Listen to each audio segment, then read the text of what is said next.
Ni no Kuni 2 Revenant Kingdom has been one of my most anticipated games for years now, since it was originally announced back at PlayStation Experience 2015. And while it certainly feels different from its 2013 predecessor, in many ways it continues the tradition of being another exceptional JRPG, and a clear example as for why JRPGs have always been my favorite genre of video games since I was a child. The story of Ni no Kuni 2 takes place hundreds of years after the events of Wrath of the White Witch, and follows the journey of our two main protagonists, Roland and Evan. Now, Roland is the president of a modern-day country, but when he's on his way to a summit, he is suddenly caught up in a massive explosion and somehow finds himself in the kingdom of Ding Dong Dell, where he first meets Evan. Now, Evan at this point is the current heir to the kingdom of Ding Dong Dell, but when the previous king's advisor stages a coup to take over the throne, Roland helps Evan escape Ding Dong Dell, but in the process Evan loses his lifelong protector Orlanella. From that point on, Evan decides that his goal is not so much to try to reclaim his kingdom of Ding Dong Dell, but to create his own kingdom, then unite all the kingdoms across all of Ni no Kuni in a noble effort to end all conflict and create a lasting peace.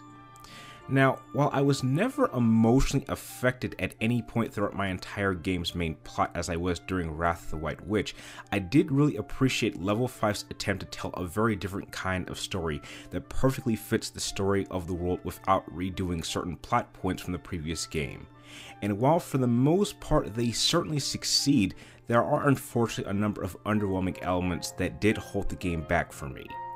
There are a number of plot points throughout the game that are either never given the proper amount of attention or are simply thrown in out of nowhere feeling completely misplaced, and this blends right into the overall character development of your party members.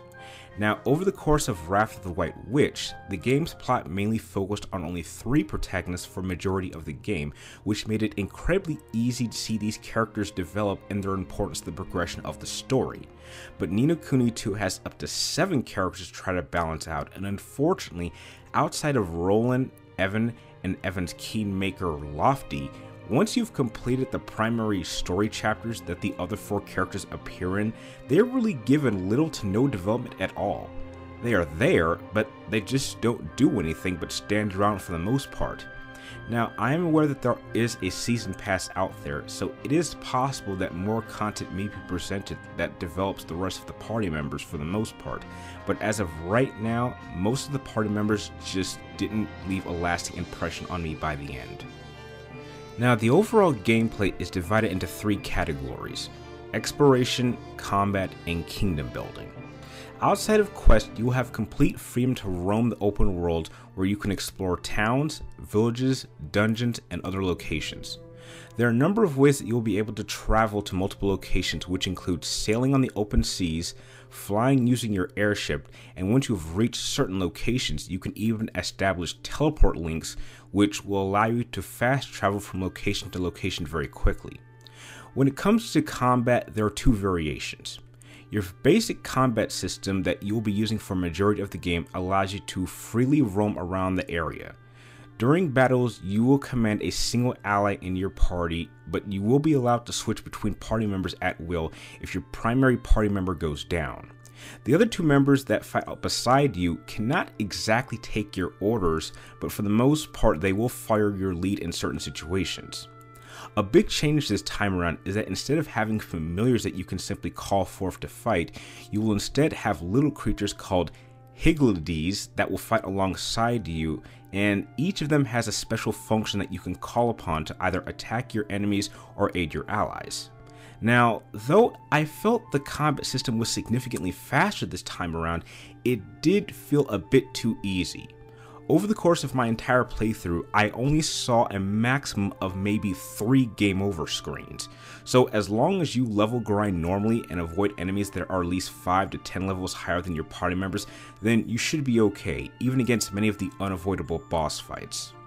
As you fight battles and level up your characters, your defeated enemies will drop weapons, armor, and other materials that you can use for all kinds of additional functions. The second form of combat is called skirmish mode, that has you fight large-scale battles against opposing forces. How this works is that as you recruit certain forces, each unit has a specific fighting form which range from units that fight up close using swords, spears, or hammers, along with units that fight with bows, guns, and magical spells. The objective is to rotate your fighting units so that they attack the opposing force they are strong against. At the beginning of each battle, there are a number of perks that you can apply to better aid your units in battle. Each specific unit also contains a special ability that you can use, but requires you to spend some of your military might. Your military might is not only used for the special abilities of your fighting units, but it can also be used to call in reinforcements when your units take losses. When you manage to defeat all your opposing forces and drop their military might to 0, you will achieve victory. The third style of gameplay is what I call kingdom building, and this is extremely important for a number of reasons. Now, your kingdom's name is Evermore, and in order to build it up, you need citizens. Now, the primary means to recruit citizens is by completing side quests. Once you have successfully recruited a citizen, you must then give them a job to perform. Now, over the course of the game, there are a great deal of jobs to be given that range from the development of weapons and armor, to the studying of spells, the raising of your Hyglides, the mining of minerals and materia, and etc. Each citizen you recruit has a skill that they are best at, and by giving them the proper job, they can develop their skills even faster.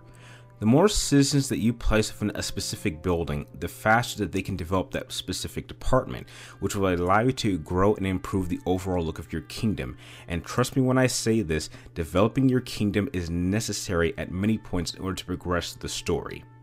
My only issue with this function is that some of the side quests themselves that you need to do in order to recruit specific citizens have too many parts, and this can get very confusing very quickly. Some of them require you to retrieve items that can be picked up in battle, but others have to be developed, and this requires you to have to level up specific aspects of your kingdom in order to do so. So it's just the overcomplication of many of these quests that I found annoying. Finally, there is the overall presentation of the game itself, and though it is still a rather impressive game when compared to its previous installment, there were a number of areas that I found a bit lacking. Now, the overall look of the game and its visual style does stay very true and in line to how it was in Wrath of the White Witch, but it does seem to have been smoothened out a bit to give it a much richer look. However, I was really disappointed that there are literally no anime-style cutscenes. These are some of my favorite parts in Wrath of the White Witch, so to see them removed completely really saddened me. Next is the voice acting, and while for the most part everyone in the cast did a good job with their performances, there was just so much less of it this time around, with a much heavier reliance on text at even some of the most important and more emotional moments in the story. Finally, there's the soundtrack, and while the composer Joe Hisashi did return this time around, I found that there was a bit too much overuse of the previous tracks from the last game and not enough new tracks that really would have helped this title find its own identity this time around.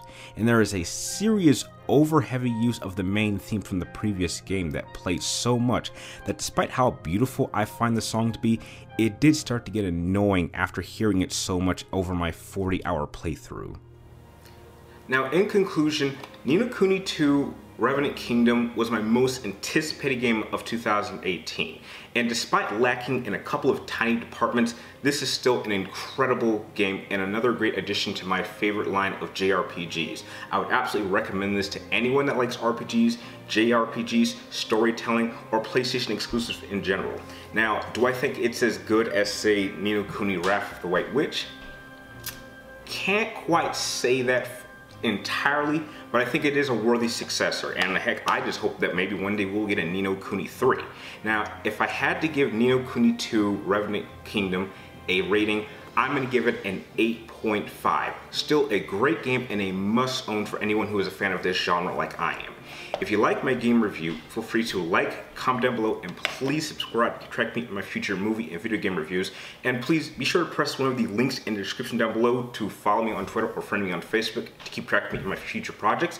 And like always, thank you guys for watching. You're awesome, and I'll see you next time.